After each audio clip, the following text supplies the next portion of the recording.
আমরা একটি প্রশ্ন তুলেছি। আমাদের প্রশ্ন হচ্ছে যে এই অবস্থায় এই মানে হতভাগ্য ভিকটিম যে মেয়েটি মারা গেছে আর কি, তার বডিটা এই অবস্থায় পাওয়া গেছে, তারপরেও সবথেকে শকিং ব্যাপার হচ্ছে যে পুলিশ একটা আনন্যাচারাল ডেথ কেস রেজিস্টার করেছে। এটা তো দেখেই বোঝা যায় খুন মামলা, বাট তা সত্ত্বেও পুলিশ কোনো খুনের মামলা রুজু না করে পুলিশ প্রাথমিকভাবে টালা পুলিশ স্টেশনে একটি unnatural death case UD case register করেছিল। আমাদের বক্তব্য হচ্ছে যে এই তথ্যটি তো যথেষ্ট কোর্টের কনসেন্স বা জনগণের কনসেন্স শক করার মতো আর কি হবে। এই যারা যে ভিকটিম পরিবার, আমাদের দাবি হচ্ছে নিরপেক্ষ তদন্ত করতে হবে। আমাদের দাবি হচ্ছে যে এই পোস্টমর্টম রিপোর্ট প্রকাশ্যে নিয়ে আসতে হবে। আর যারা অপরাধী তাদের সকলকে এই আইনি কাঠগড়ায় নিয়ে আসতে হবে।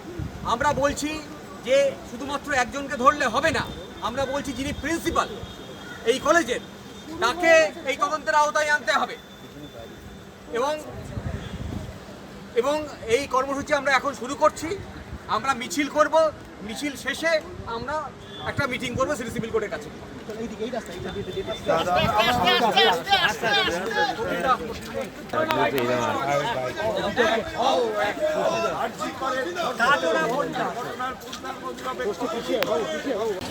যে অধ্যক্ষ তিনি নির্যাতিতাকে অপরাধীদের আড়াল করবার জন্য বলে দিয়েছিলেন, যাই হোক আমাদের সজাগ সচেতন থাকতে হবে।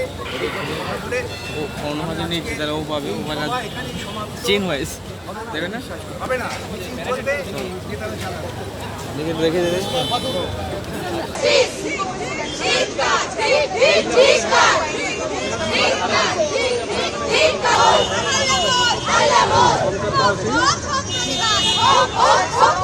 मतलब थोड़ा सा साइड करते आप लोग पे ही जा रहा है लाइव, इसलिए कर रहे हैं लाइव इधर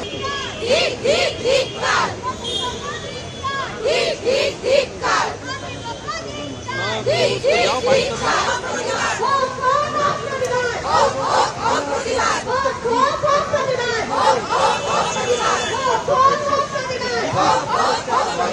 रिपोर्ट सामने आपने पुलिस को मैं जवाब पाओ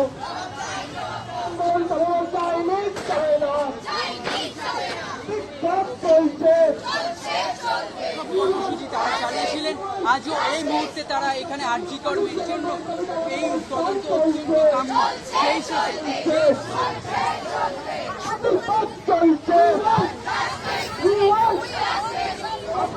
আন্দোলন চলছে, পুলিশ প্রতিবাদ চলছে, বিভাগীয় তদন্ত করতে হবে, প্রতিরোধ চলছে। আজকে সারা বাংলা জুড়ে সমস্ত মেডিকেল কলেজে কর্মবিরতি চলছে। অবিলম্বে দোষী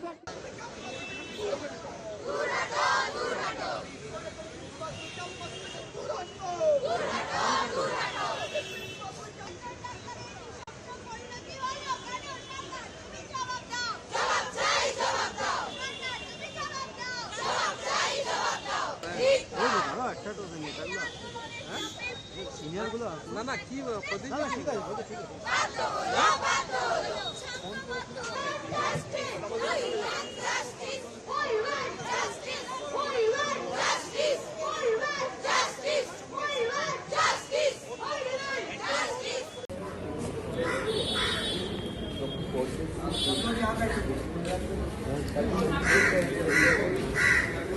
কৌশিক সেনের এদিকে ক্যামেরা করে আছে, আমি এক কুলটি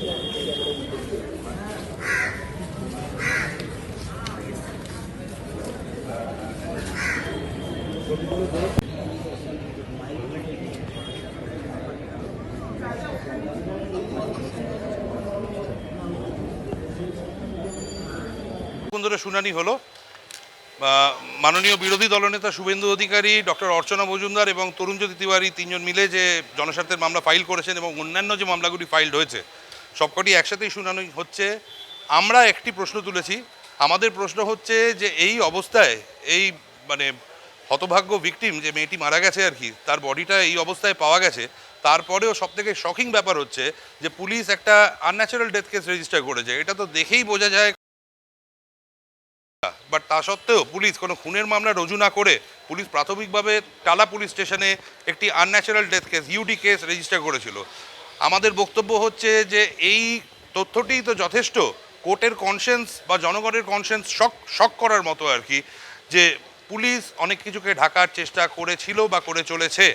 আর আমাদের আর একটা সাবমিশন ছিল সেটা হচ্ছে যে সময়ের সাথে সাথে এই যে 7 দিন পরে সিবিআই দিয়ে দেওয়া হবে বলে যে এরকম একটি স্টেটমেন্ট করা হয়েছে, তো আজকে যদিও কোর্টের কাছে মুডটা একদম অন্য রকমের ছিল, রাজ্য সরকারের তরফ থেকে অপোজ করা হচ্ছিল, যদিও বারবার বলা হচ্ছিল যে না আমরা অপোজ করতে আসিনি, কিন্তু এই 7 দিনের মধ্যেও অনেক ভ্যালুয়েবল টাইম অতিবাহিত হবে, যার মধ্যে আরও রেলিভেন্ট এভিডেন্স ডেস্ট্রয়েড হয়ে যাবে। তো আমরা আদালতের কাছে সবাই মিলেই আমরা আজকে আর্জি জানাই যাতে কেস ডায়েরিটা আজকেই প্রডিউস করা হয়, কারণ এই মামলা যদি সিবিআইয়ের কাছে ট্রান্সফার হতে আরও দেরি হয় তাহলে আরও মামলাটির যা ভ্যালুয়েবল এভিডেন্স আছে সমস্ত নষ্ট হবে। সবথেকে আজকে একটা ইম্পর্টেন্ট বিষয় হচ্ছে মেয়েটির বাবা মাও আজকে ফাইনালি কোর্টের কাছে অ্যাপ্রোচ করেছে। আমি ওনাদেরকে সম্মান জানাই, ওনাদের কারেজের কাছে আমি মাথা নত করি যে এরকম হালে তার মেয়েকে হারিয়েছে, তো তারপরেও কোর্টের কাছে এসে আজকে তারা দ্বারস্থ হয়েছেন। তো এতে তো আমাদের যেটা দাবি আর কি সেটা আরও স্ট্রং হয়ে যাচ্ছে আর কি। তো আশা করব একটা সময় দেখা যাক কেস ডায়েরি প্রডিউসড হোক, কী হবে তারপরে আদালত যেটা বিচার করবেন দেখা যাবে। তবে এই যারা যে ভিকটিম পরিবার, আমাদের দাবি হচ্ছে নিরপেক্ষ তদন্ত করতে হবে। আমাদের দাবি হচ্ছে যে এই পোস্টমর্টম রিপোর্ট প্রকাশ্যে নিয়ে আসতে হবে, আর যারা অপরাধী তাদের সকলকে এই আইনি কাঠগড়ায় নিয়ে আসতে হবে। আমরা বলছি যে শুধুমাত্র একজনকে ধরলে হবে না, আমরা বলছি যিনি প্রিন্সিপাল এই কলেজের তাকে এই তদন্তের আওতায় আনতে হবে। এবং এই কর্মসূচি আমরা এখন শুরু করছি। আমরা মিছিল করব, মিছিল শেষে আমরা একটা মিটিং করবো সিটি সিভিল কোর্টের কাছে।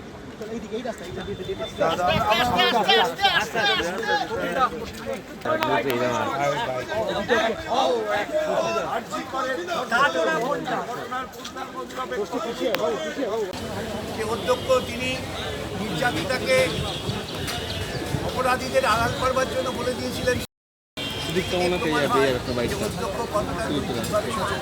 যাই হোক আমাদের সচেতন থাকতে হবে।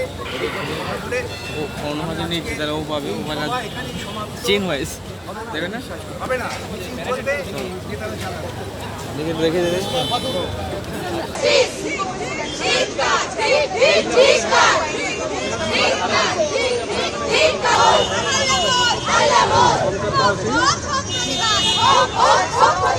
थोड़ा सा साइड करके आप लोग पे ही जा रहा है लाइव, इसलिए कर रहे हैं लाइव ही